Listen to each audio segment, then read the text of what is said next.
It's after 10:30 p.m. on August 11th, 2009, a Tuesday. It's mostly quiet inside the small house off State Road 29 in Immokalee, Florida. It's a home that's shared by 23-year-old Filomena Gare Chavez, a hard-working single mother of two, her sister Teresa, brother-in-law Juan, and their children. The kids are asleep in their room on one side of the house, while Juan and Teresa are drifting off in their own room on the other side. They have work in the morning. The constant hum of the window AC unit helps inch them closer to sleep. It also muffles the subtle sound of Filomena's television. Filomena has not gone to bed. Like many nights, she is on and off her phone.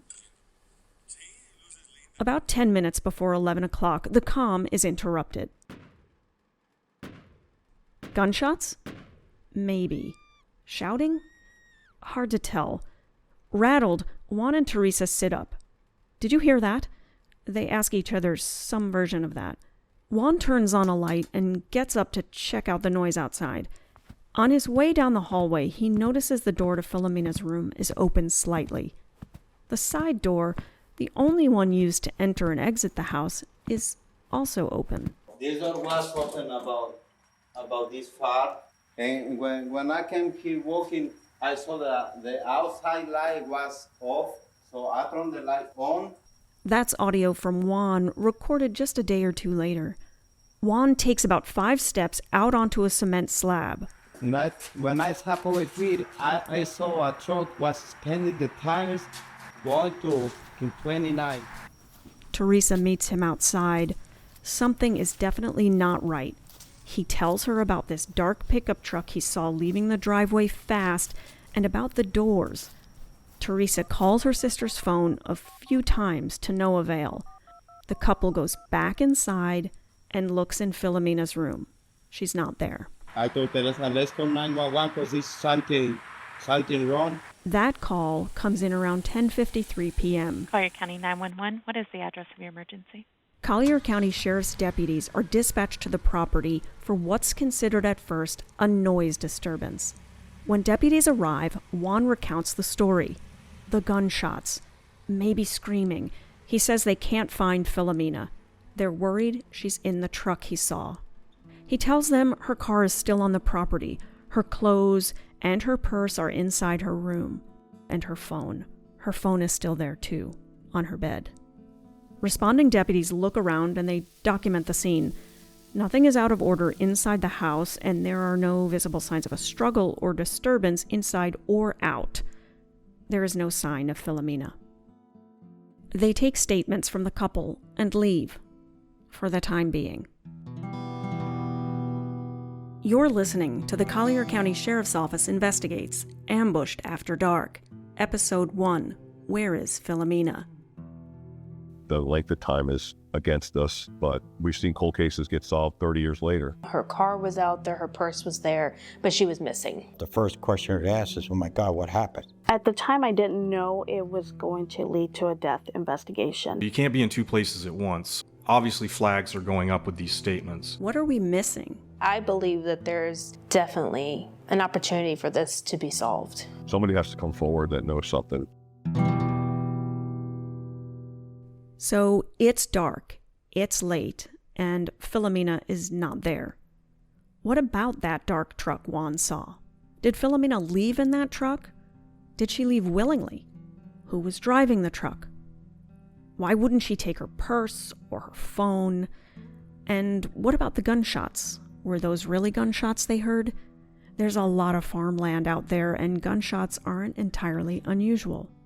Where is Filomena? Fast forward a few hours, it's now August 12th. Teresa is pacing, going from the kids' bedroom to her bedroom and back again. The kids' room faces State Road 29.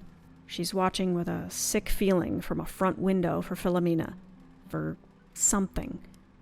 It's when she presses her face closer to the window to see better, she hears it.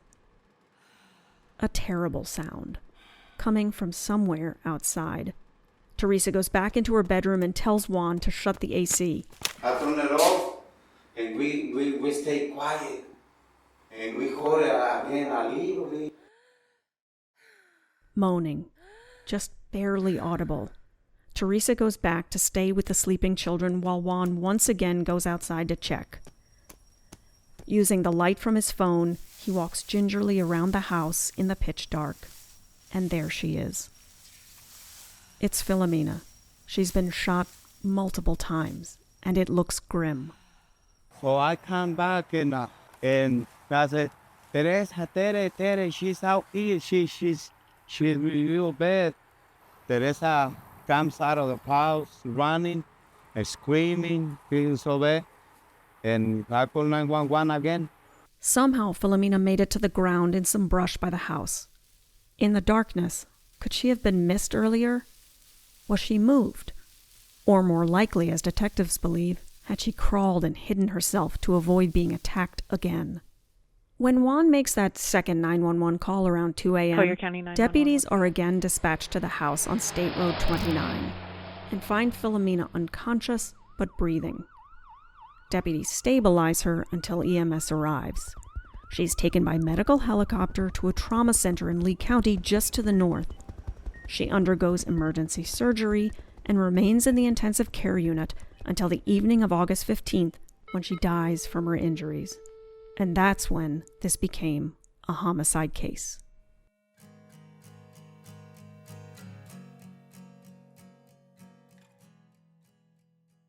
It's important we take a step back before we dive further into the case of Filomena Garay Chavez to where the crime occurred.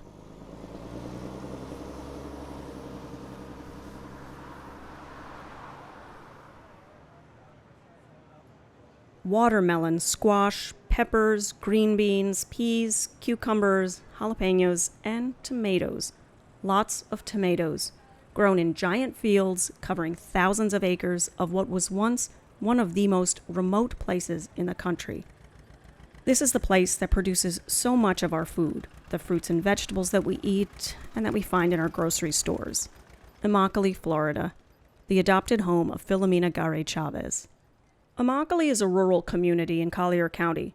It's a little less than an hour drive from downtown Naples. It might even be quicker than that to get to some of the Gulf beaches beloved by tourists and snowbirds. But while it's close, Immokalee is in many ways a world away. Its welcome sign will tell you Immokalee means my home, from the Miccosukee language. That makes sense because it was first inhabited by Native Americans, the Calusa, then the Seminoles, and the Miccosukee. The area actually used to be called Gopher Ridge, apparently because of the large number of, now threatened, gopher tortoises that lived there.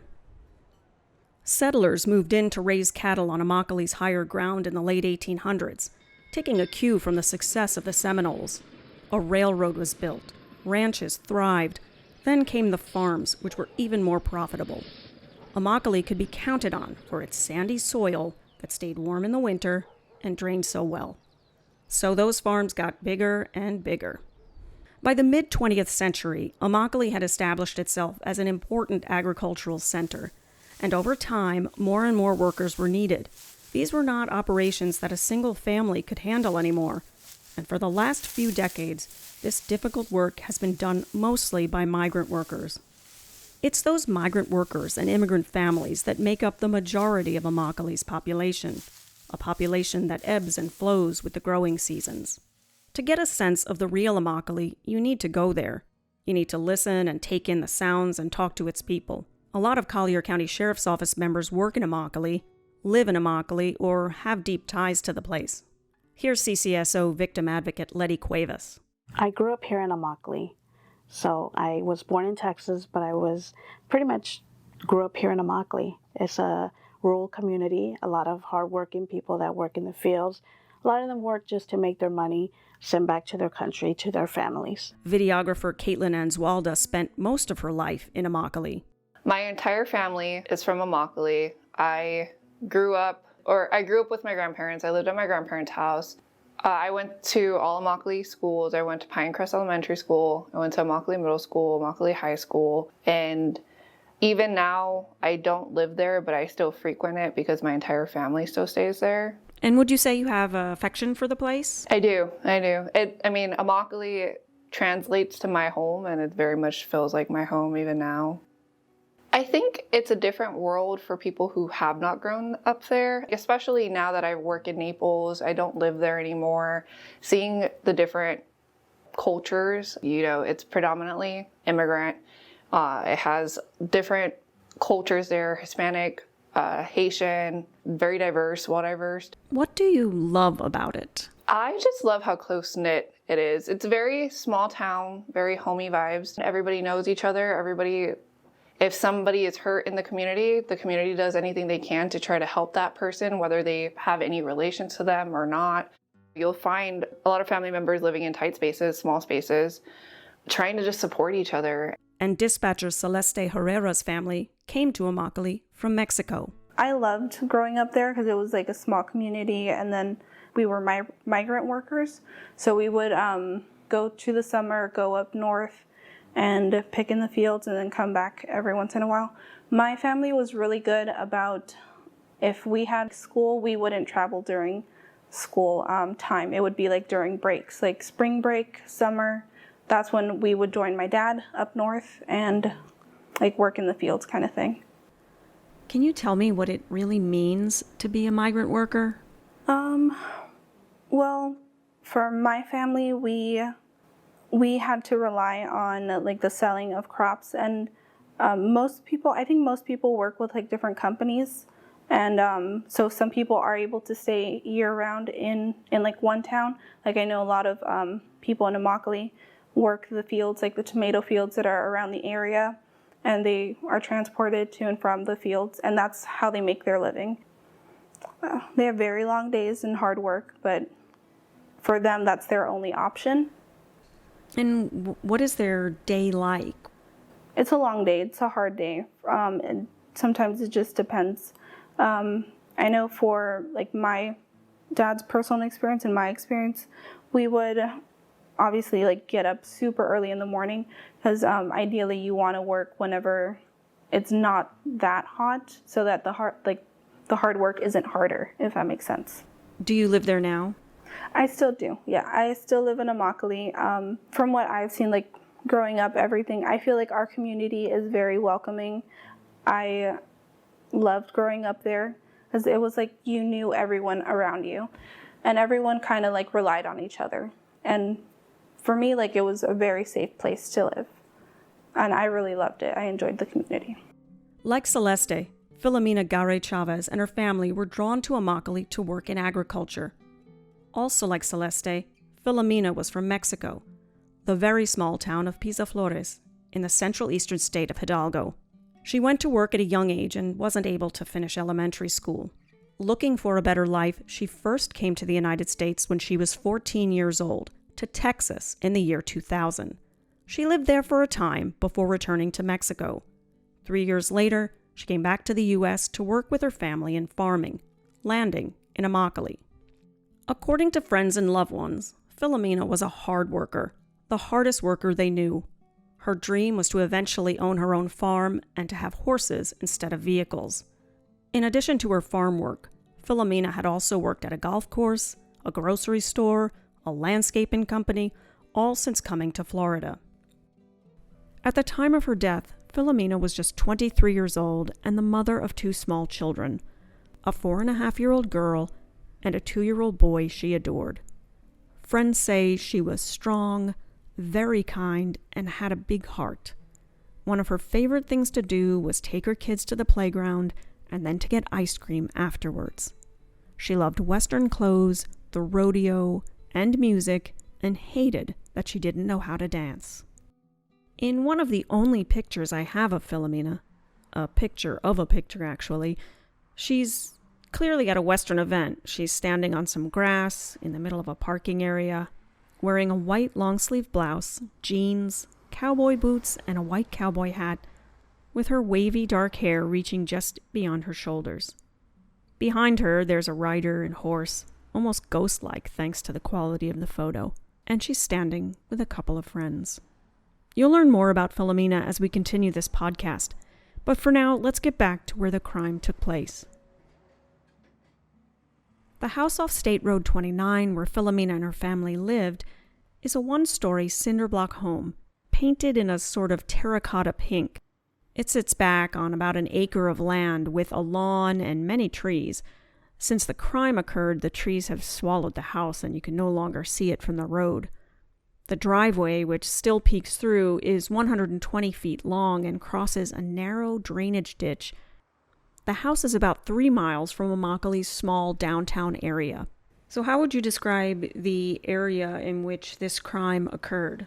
It's kind of like even though it's on a main highway, it's kind of like a rural road you would go down in the country. Although 29 runs right in front of it, there's not many houses around that area. So something could happen out there and you not even know what's going on. Your neighbor may not even know what's going on because they're, maybe 2, 3, 4 acres away from you. That's retired Captain J.J. Carroll, who worked in Immokalee for years and was operations lieutenant in that area at the time. And here's Caitlin Answalda again. So Filomena's house, where the crime took place, it is right off of 29. 29 is the only road that you can take to exit Immokalee going northbound towards LaBelle, going towards Lehigh. Literally where her house is where 82 and 29 meets.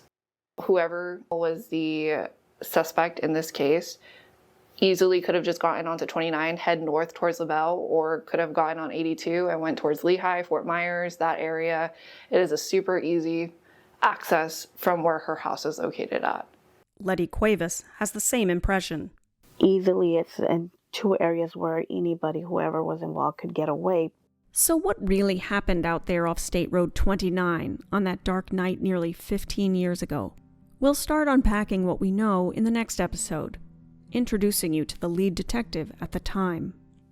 If you have information about the homicide case of Filomena Garay Chavez, please contact the Collier County Sheriff's Office at 239-252-9300 or Southwest Florida Crime Stoppers at 1-800-780-TIPS. To date, there have been no charges nor arrests made in connection with the Filomena Garay Chavez homicide case. Should a person or persons be charged, they are presumed innocent until proven guilty in a court of law. To learn more about this case and to view images and video snippets of interviews, go to colliersheriff.org/ambushedafterdark.